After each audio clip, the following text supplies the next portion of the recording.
আজকে বিশেষ করে চিড়িয়াখানার সৌন্দর্য দ্বিগুণ হারে বেড়েছে। এই খাবার কেউ খাইতে পারবে না। গাছের ছাল বাকল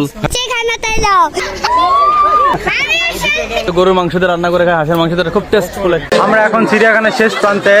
কই যাবা ফুলপুরি কাশি মোদের ফুলপুরি।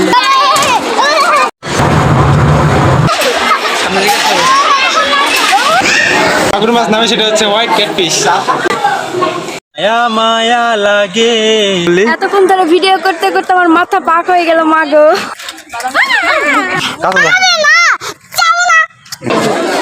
যাতে অনেক ভেজাল রয়েছে।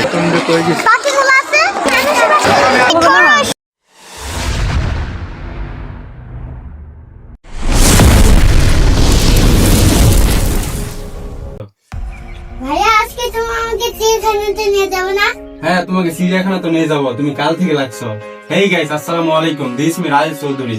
তো আমার ছোট ভাই তৌফিক কাল থেকে লাগছে যে চিড়িয়াখানা যাবে। তো আমার আম্মা জানো বলছে ঠিক আছে নিয়ে যাবো, আজকে শুক্রবার। তো সকাল সকাল খুব ভোরে উঠছে, উঠে ডাক দিতেছে যে ভাইয়া চিড়িয়াখানা যাবো না, ভাইয়া চিড়িয়াখানা যাবো না। ঘুমের 13টা বাজাই ফেলছে। So let's begin the blog number 6।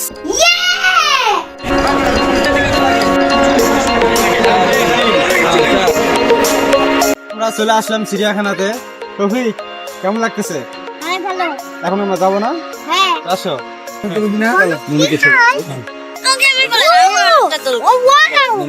কত সুন্দর। বানর কি খায়? বানর খালি বানানি খায়। ছোট ভাই তৌফিক কি যে খুশি তা বলে প্রকাশ করার মতো অবকাশ রাখে না। একবার এদিক একবার ওদিক শুধু দৌড়াচ্ছে আর দৌড়াচ্ছে পশু পাখির টানে।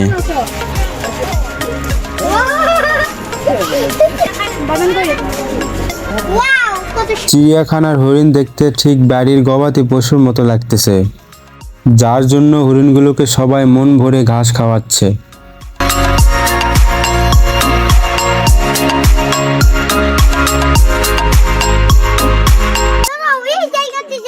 এবং সেখানে গিয়ে দেখলাম আস্ত একটি বিশাল সিংহ।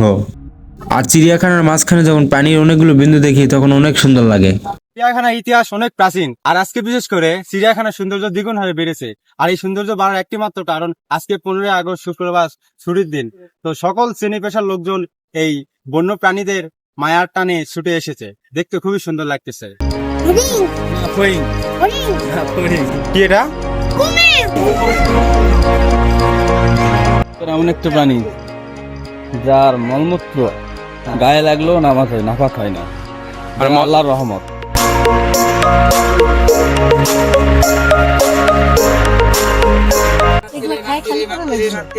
খাওয়া যায় ফেললা লাগে।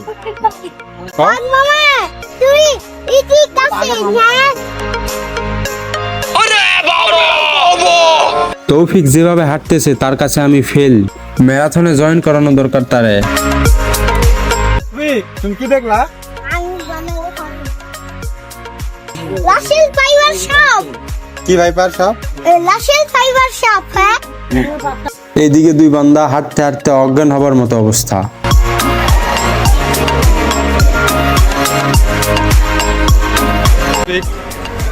কি খাইতেছ? হ্যাঁ,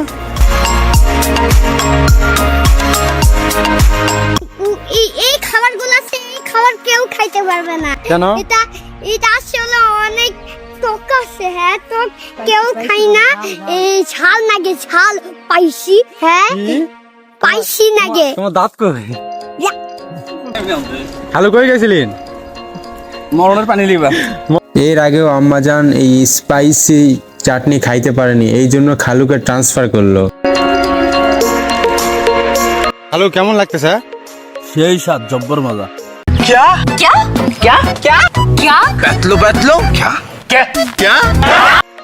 মজা?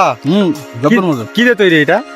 এটা আছে কাঁচা কলা, কাঁচা পেঁপে, তেঁতুল, আম, আচার, তেঁতুল, তারপরে কাঁচা আলু, ভুট্টা, গাছের ছাল বাকল। कौन है ये लोग? कहां से आते हैं? হ্যাঁ, আরো আছে মলমূত্র মনে হয় দিছে নাকি। সেই সাত তাহলে। সেই স্বাদ।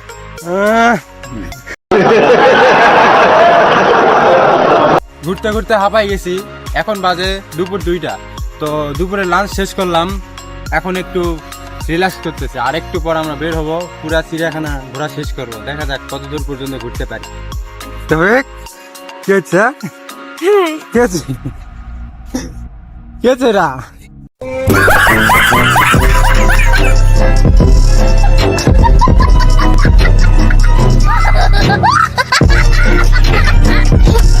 হ্যালো গাইস, আজকে আমরা চিড়িয়াখানাতে এলাম।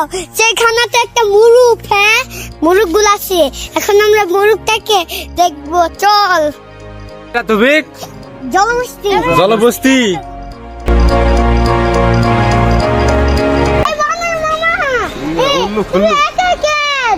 আর এইদিকে হনুমানের খেলা দেখে আমি অনেক শিহরিত এবং সবার হাসি মাখা মুখ দেখে অনেক বেশি উৎসাহিত। ও হনুমান, তুমি একবার চাইয়া দেখো না, তোমার জন্য রাখছি আমরা বাদাম ছালপানা, তুমি বাদাম খাইবা আর খেলা দেখাইবা, আমাদের খেলা দেখে মনটা ভরাইবা।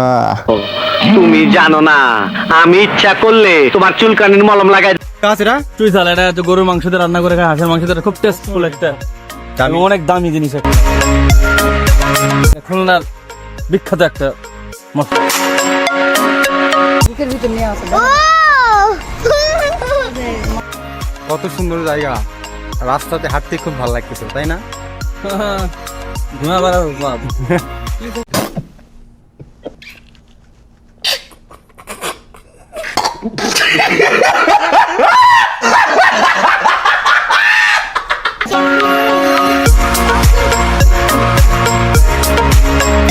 তুই গাদা, হ্যাঁ तेरा बाप यहाँ छोड़कर गया था कि तेरी माँ? এটা কি? এটা কোন প্রাণী? আমরা এখন চিড়িয়াখানার শেষ প্রান্তে, যেখানে জিরাফ রয়েছে। এই দেখুন অনেক বড় বড় জিরাফ, এবং সামনে চিল পার্ক আছে। এত বড় বড় জিরাফ দেখতে অনেক খুশি লাগছে। अच्छा ठीक है। নায়ক আমি, গায়ক আমি, নই কোনো গাধা পালোয়ান, একটিবার শুধু একটিবার দেখার জন্য মন হয় এ বেতালাশ। সঠিক বলেছেন, আপনার বুদ্ধি ভালো। প্রথম গাধাকে সামনাসামনি দেখলাম এবং সবাই তাকে শুয়ে দেখতেছে। মায়া মায়া লাগে, সত্যি কথা বলতে গাধার উপর আমার খুবই মায়া লাগে। হাই গাইস, এখন আমি রাইতে যাইতাছি। কই যাবো কই যাবা? রাইতে, রাইডার হ্যাঁ যাই, চলো। ছোট ভাই তৌফিক কি যে খুশি, তার উৎসাহ দেখেই আপনারা বুঝতেছেন। তার পিছন দৌড়াতে দৌড়াতে আমরা চলে আসলাম শিশু পার্কে। अभी मजा आएगा ना भिड़ो। শুভেচ্ছা স্বাগতম স্বপ্ন করি সাথী মোদের ফুল তুলি, নীল করি লাল করি সবার সাথে ভাব করি, সবার সাথে ভাব করি। লাল চকচক ঘোড়া টানে তৌফিক ছোটে ওখানে, বাবুর টানে আমি তখন যাই যে ছুটে সেখানে। বাবুর মায়া বড় মায়া জানে জগৎ সংসারে, তারে ফেলে একলাই আমি থেকে কি বা করে। লা লা লা লা লা লা লা লা লা লা লা লা লা লা লা লা লা লা।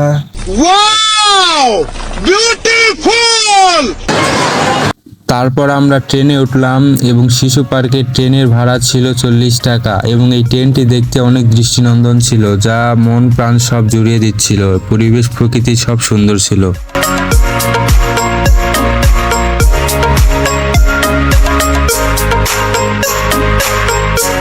আমি একটা চকলেট দেন তো ভাই। কাপ একটা আইসক্রিম খাবো, কাপ আইসক্রিম। এটা আমি জানি। এই মার্গুর দৌড়ি চিনি দিয়ে চা ফুদিয়ে খা, ঠিক তেমনই আমিও ফুদে ফুদে আইসক্রিম খাইতেছি। কথা কি ক্লিয়ার না ভেজাল আছে? If you're feeling like you need a little bit of company, you met me at the perfect time.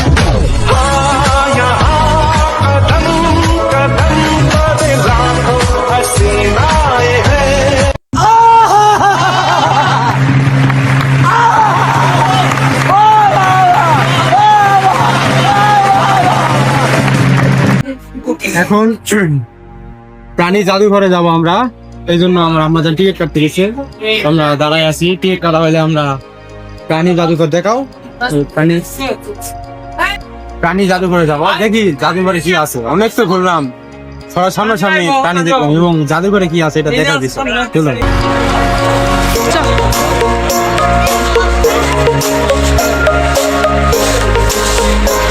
অবশেষে আমরা প্রাণী জাদুঘরে প্রবেশ করলাম।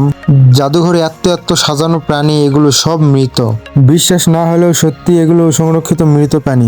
কিং কোবরা সব।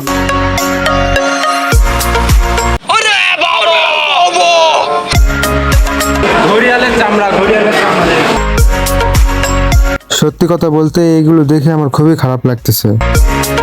এগুলো রাখার সত্যতা কতটুকু তা বলা খুব মুশকিল। যাই হোক, এখানে প্রবেশ মূল্য মাত্র 10 টাকা, যা সবার ধরাছোঁয়ার মধ্যে। আপনারা যারা চিড়িয়াখানায় ঘুরতে আসবেন, সাথে 60 টাকা আনলেই যথেষ্ট, কারণ 50 টাকা মেইন ভেন্যুতে ঢুকতে এবং 10 টাকা এই মৃত প্রাণীদের দেখতে।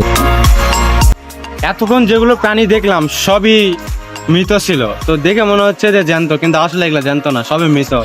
এগুলো দেখে কেমন জানি লাগতেছিল, মনে হচ্ছে যে কেমন জানি একটা প্রকাশ করার মতো না, খুবই খারাপ লাগতেছিল। তো এমনি রাখা ঠিক নাকি জানি না, তবে ভালো লাগতেছিল না আর কি। তবে দেখে মনে হচ্ছে জ্যান্ত, কিন্তু আসলে এগুলো মৃত। তারপর আমি আর আমার বোন দুজন মিলে গেলাম তিমির কঙ্কাল দেখতে। দেখেন কি অবাক করা বিষয়, তিমির কঙ্কাল দেখতেছি। খুব অদ্ভুত না, দেখতে কেমন জানি লাগতেছে। আসল তিমি কেমন আর এখানে কঙ্কাল কেমন, আসলে মানুষের দেহের মতনই। মানুষের কঙ্কাল যেমন দেখলে চেনা যায় না, ঠিক তেমনই তিমির কঙ্কাল ঠিক তেমনই, খুবই অদ্ভুত। তারপর আম্মাজান ইনফরমেশন দিল যে পাশেই নাকি মৎস্য জাদুঘর রয়েছে এবং সেখানে প্রবেশ করতেই দেখি অনেক প্রজাতির মাছ। হচ্ছে গোল্ডফিশ, যা পানির মধ্যে সোলার রং ধারণ করেছে, দেখতে খুবই সুন্দর লাগতেছে না? এইরকম অনেক প্রজাতির মাছ আছে যা দেখতে খুবই সুন্দর লাগতেছে। তো আরো অনেক মাছ আছে, চলো না শুন দেখাই। আরেকটি অবাক করা মাছ পেয়েছি, মাছটির নাম হচ্ছে কুমির মাছ। আসুন দেখুন, আরেকটি মাছ পেয়েছি, হোয়াইট মাছ, দেখতে খুবই অদ্ভুত। আসেন, যেটির নামে আমরা সবাই পাওয়ার চেষ্টা করি, সেটি হচ্ছে মাছের নাম, সেটি হচ্ছে অস্কার মাছ। আমরা অস্কার পাওয়ার খুবই সবার ইচ্ছা থাকে, কিন্তু অস্কার নামে যে মাছ আছে আমি ফার্স্ট টাইম দেখলাম। মাছটি খুবই অদ্ভুত। আসে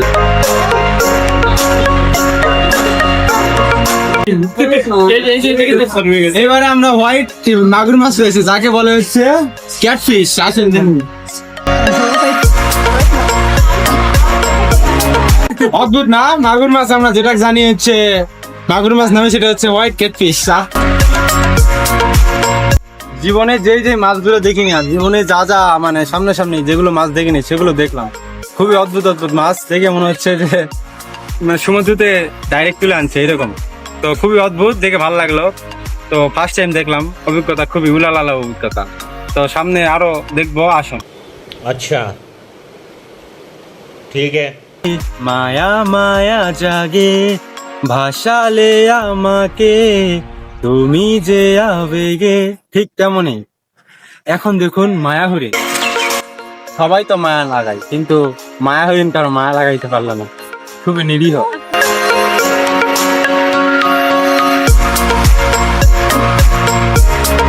ইয়া আল্লাহ হাবিবি, আমরা এখন দেখতেছি উট, মৃত উট।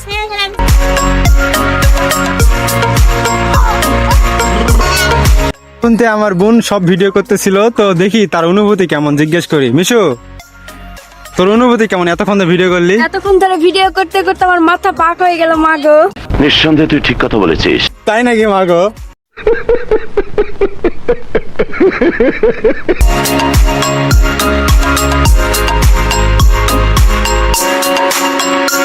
আমার খালুর বন্য প্রাণীদের প্রতি এতই মায়া এবং ভালোবাসা যে তখন থেকে শুধু খাওয়াইতেছে আর খাওয়াইতেছে।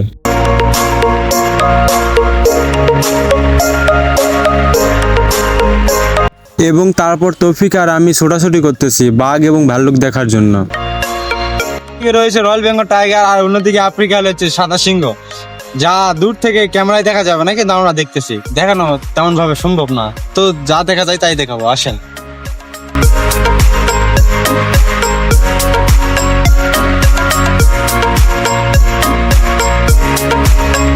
জাতীয় ফুল শাপলা, যাতে ভেজাল রয়েছে। জাতীয় ফল কাঁঠাল, যাতে অনেক ভেজাল রয়েছে। জাতীয় পশু বাঘ, সে তো অনেক হিংস্র, তাতে তো অবশ্যই ভেজাল রয়েছে। ঠিক তেমনই জাতীয় চিড়িয়াখানাতেও অনেক ভেজাল রয়েছে, যা আপনারা বুঝতে পারতেছেন এবং আমরা ঘুরে অনেকভাবে বুঝতে পারছি।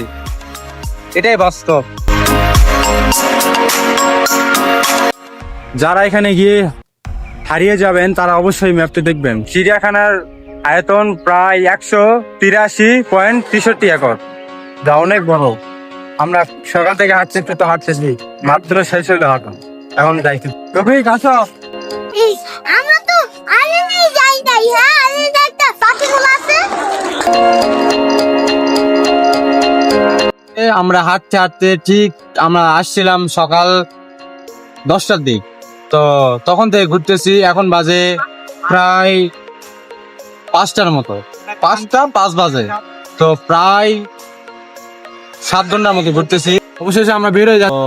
ঘুরতে ঘুরতে সব দেখা শেষ মোটামুটি। তো মানে শরীরের অবস্থা শেষ, পায়ের অবস্থা শেষ, ক্লান্ত হয়ে গেছে। আর হাঁটার ইচ্ছা হচ্ছে না, যে হেঁটে হেঁটে বাসায় যাবো তার ইচ্ছা আর হচ্ছে না। তো এখন বের হবো, বের হয়ে দ্রুত বাসার দিকে রওনা দিব। আর কিছু বলার ইচ্ছা আসতেছে না বা মুখ দিয়ে আসতেছে না, খুবই ক্লান্ত হয়ে গেছে। অবশেষে আমরা সবাই বের হয়ে যাচ্ছি। আজকের মতো ব্লগটি এখানে শেষ করছি। তো দেখা হবে পরবর্তী কোনো ব্লগে। ততক্ষণ পর্যন্ত সবাই ভালো থাকুন, সুস্থ থাকুন, অ্যান্ড গুড বাই।